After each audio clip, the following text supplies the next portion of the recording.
ఇప్పుడు మనం సేల్స్‌ఫోర్స్‌లో new user ఎలా క్రియేట్ చేయాలో చూద్దాము. వీడియోలోకెళ్ళే ముందు ఛానెల్‌కి సబ్స్క్రైబ్ చేసుకోండి.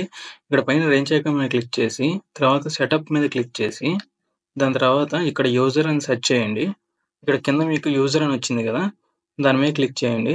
దాని మీద క్లిక్ చేశాక మనకి న్యూ యూజర్ పేజ్ ఓపెన్ అయ్యిద్ది. అప్పుడు ఇక్కడ న్యూ యూజర్ మీద క్లిక్ చేయండి. క్లిక్ చేశాక ఇక్కడ మనకి required details like first name, last name, email address, alias ఇయన్నీ ఇవ్వండి. ఇక్కడ ఇచ్చేశాక మనము నెక్స్ట్ ఇక్కడ రోల్ అని ఉంది గదా!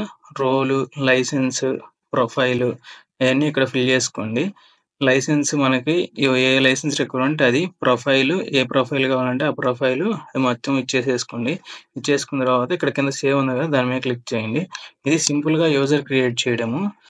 యూజర్ క్రియేట్ చేయటం గురించి నేను లాంగ్ వీడియో చేశాను. Step by step process explain చేస్తూ. అది నేను ప్రొఫైల్ కింద లింక్ ఇస్తాను. అది చూడండి. ఛానెల్‌కి సబ్స్క్రైబ్ చేసుకోండి. Thank you for watching.